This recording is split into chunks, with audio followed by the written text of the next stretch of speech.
moo ñu ko yóbbee ak Alassane Ouattara les deux papiers de la France te waa jii ñu tànn continuation Macky Sall bi gën a grave la parce que bu dee Macky Sall 7 milliards la sàccoon balaa muy ñëw ci nguur gi billahi waa ji sàcc na lu ëpp 100 milliards balaa muy ñëw ci nguur gi nañu dem ñu déglu ki nga xam ne moom mooy président Ousmane Sonko bañ koy laaj ci assemblée nationale ba muy wax ci Amadou Ba la loi financière comporte trop de manipulation chiffré merci nañu déglu Ousmane Sonko. Trop de manipulation de chiffres dans vos différents documents et ça se traduit aujourd'hui par une situation qui fait que sur l'exercice 2017 nous avons accusé un gap de 161 milliards sur les recettes fiscales. Vous ne le démentirez jamais. Et ce gap-là va vous poursuivre. Et à la fin du premier trimestre 2018, on est déjà à un gap de 40 milliards sur les recettes fiscales. Ensuite, nous avons, et nous l'avons démontré, puisque personnellement j'ai saisi le FMI et je vous en ai fait ampliation, que sur les années passées, vous avez fait un dépassement de l'ordre de 216 milliards sur les ressources extérieures. Et c'est extrêmement gravissime, ça veut dire que tous les chiffres que vous nous donnez, nonobstant votre rengaine habituelle sur les notations ou je ne sais quoi, tous les chiffres sont faux. xam nga lu gën a grave juumuma sax de damay delluwaat tuuti ngeen déglu chiffres yi muy wax 200 nangam milliards 170 milliards ak 40 milliards on parle déjà de 400 milliards de différence 400 milliards xam ngeen luy 400 milliards maanaam mën na tabax hôpitaux yi nekk Sénégal yëpp tabax école yi nekk Sénégal yëpp yi ñu soxla 400 milliards mën na ko c'est extraordinaire nañu demaat ñu continuer déglu président Ousmane Sonko.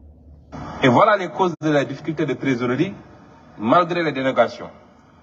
Et ça conduit à quoi? Ça conduit à une frénésie de l'endettement, 61% sur le PIB. C'est inadmissible pour le Sénégal.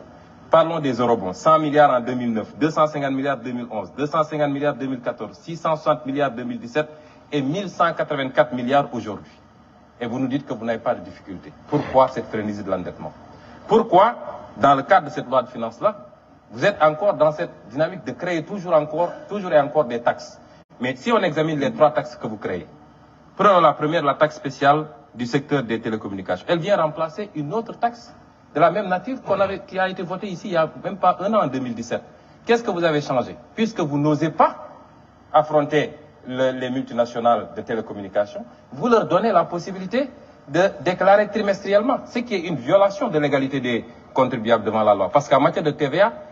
la déclaration elle est mensuelle dans tout le code général des impôts. Vous avez reculé parce que les entreprises de télécom avaient dit qu'ils ne paieront pas. Et vous devez assumer d'avoir annulé la taxe sur les appels entrants. 50 milliards de recettes abandonnées par le président Macky Sall pour respecter une promesse de campagne faite au patronat, particulièrement le patronat français. Le prélèvement sur les compagnies d'assurance. Mais vous mettez une taxe de 1% qui va être encore supportée par le consommateur, alors que vous n'osez pas taxer les forts profits des compagnies d'assurance et les distributions qui sont faites. C'est là où se trouve l'enjeu. Mais vous êtes toujours en train de faire peser la charge sur les mêmes, c'est-à-dire le pauvre contribuable. Enfin, les prélèvements sur les opérations de consignation. Monsieur le ministre, nous savons que ce prélèvement est taillé sur mesure pour la société de droit suisse qui s'appelle Adax Énergie, qui fait l'objet aujourd'hui d'un redressement de 100 milliards fraude fiscale sur ces opérations-là. Et nous suivons de très près l'arbitrage qui est sur votre table, parce que nous savons que cette loi, elle est taillée sur mesure pour cette société. Et voilà que le président Macky Sall, sortant de son sommeil de Lyon, décore cette même société de l'ordre national du Lion. Les multinationales viennent ici, elles fraudent, elles grugent le fisc, mais on les décore après de l'ordre national du Lion. C'est très bien fait, et puis on avance. Et comme d'habitude, parce que ce qu'on ne dit pas assez, c'est que cette société est impliquée dans le scandale de la SAR avec les 8 navires qui ont été commandés sans passer par le conseil d'administration. 400 milliards. Vous êtes très informé de ce dossier. 400 milliards. Et c'est cette société qui est décorée aujourd'hui. Et cette société qui mérite qu'on lui présente, qu'on fasse une loi spéciale que nos 20 députés vont voter. Il y a une plainte aujourd'hui à Londres et une plainte au Sénégal. Notre Assemblée nationale aurait dû s'autosaisir si elle était digne de son nom. Et je sais très bien que le président de notre auguste Assemblée connaît bien cette société, presque propriétaire de Oryx, dont il a été lui-même actionnaire, même si se défend d'avoir cédé ses actions depuis 2006. Voilà ce qui se cache derrière cette loi de finances rectificative et comment le Sénégal est géré sous Macky Sall, c'est-à-dire c'est les lobbies, c'est les amis, c'est les intérêts et c'est la famille. C'est ça la gestion du Sénégal. Voilà. Qui président Ousmane Sonko moko wax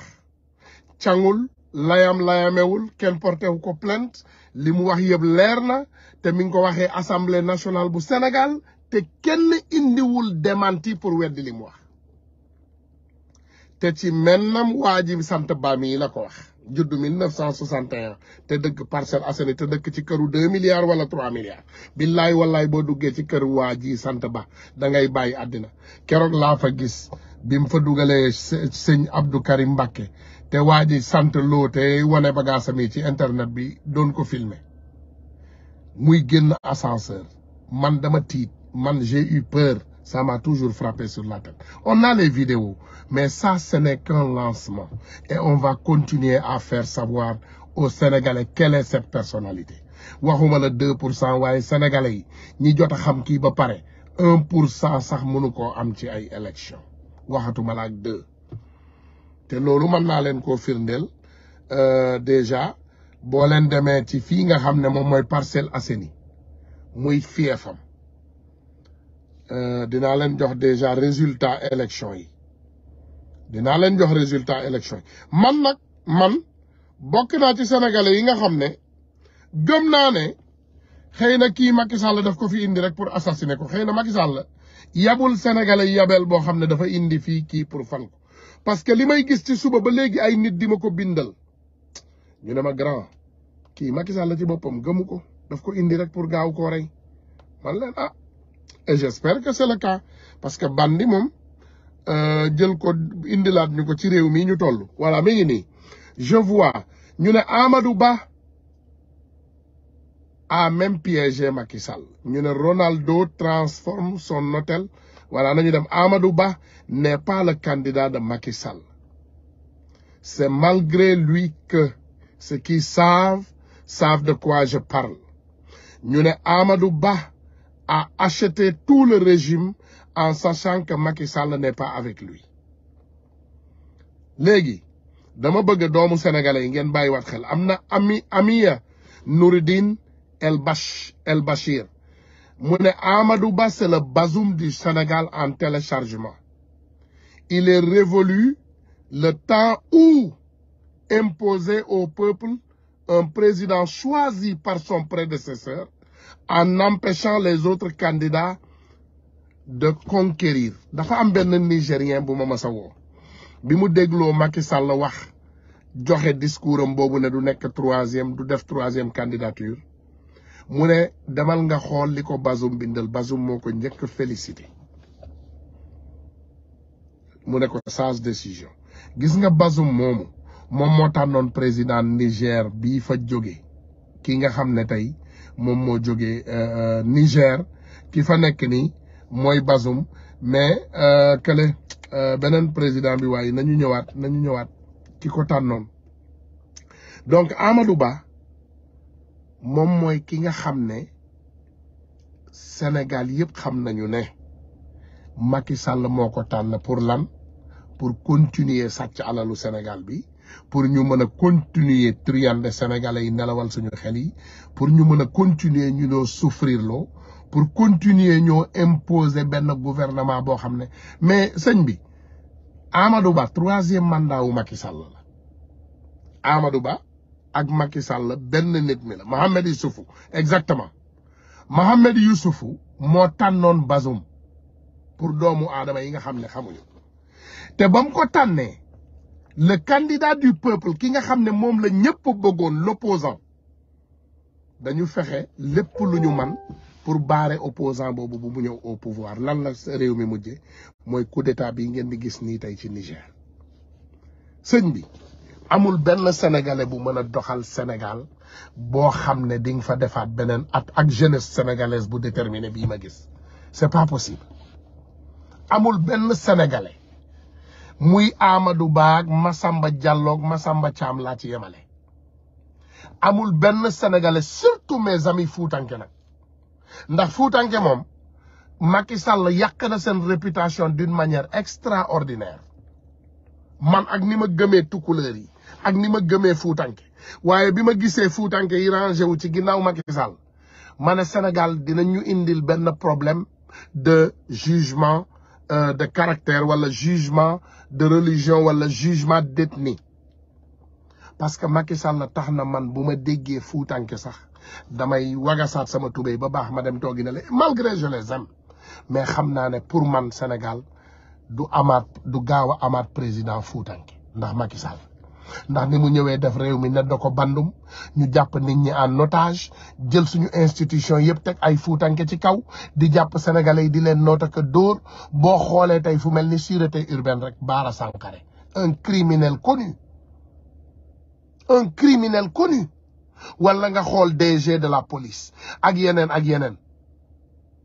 wala nga xool Bakhoum procureur wala nga xool ñeneen ak ñeneen ngay xool nga tànn nga xool tey premier ministre président lépp ne da ko bandu yéen ngeen yaakaar ne tey Sénégal boobu parewaat na pour ñu ne ñun dañuy tànn un imbécile un grand voleur connu ñu naan ñu ay dafa yaru ci lan xanaa du Macky Sall yaru lañ doon dégg yaru ak mii kër c'est deux choses différentes. There is a silent killer and a loud killer ki nekk ci kaw di bam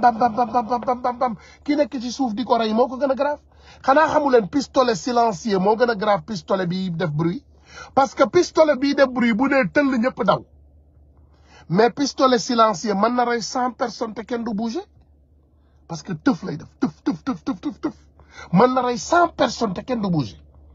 xam ngeen danger bi nekk ci sénégalais yi dof lu fii ba nelaw lu suñu xel ñu ne waaw yaru na vous êtes malade mais kooku boo leen ko falee mooy falaat ngeen Bara Sankaré ce criminel commissaire mooy falaat ngeen DG police mooy falaat ngeen Bakhoum daanaka sax est-ce que dina def remaniement de gouvernement mais c'est de la folie Amadou lan non les Sénégalais yeewu leen ñun kan la ñu def ñun musuñoo def li ma neex ci Sénégal rek mooy ñun musuñoo def musuñoo perte suñuy xel gars yi partagé leen vidéo bi parce que comme ni ma leen ko waxee comme page bi day nelaw lu yàgg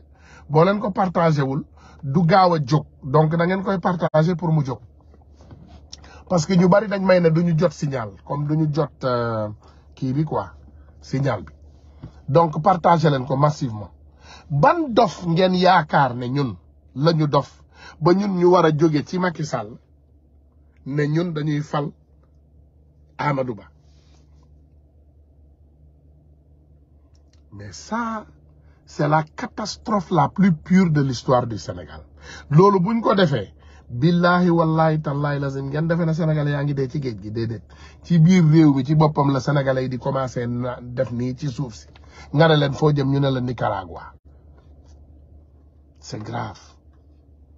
mon pays va très mal Amadou Ba n'est pas une option Amadou Ba xalaat ko sax danger la un des plus grands voleurs un des plus grands manipulateurs de l'histoire du Sénégal du wax dara day jënd ñëpp il achète tout le monde ñëpp il a des milliards et des milliards et des milliards te mi ngi jënd képp ku mu man ta gagné ay élection loolu kenn waxu ko waaye mën naa def lépp lu mu man pour ñu dugal ko ci rek pour mu sàcc élection yi gars yi voilà donc maa ngi gis benn nit bu bind il signale waaw c'est très possible parce que ñun dañuy ragal suñu ay kaddu ndax ñun bu ñu yëkkatee ay kaddu xam nañ ne sénégalais yi dañuy déglu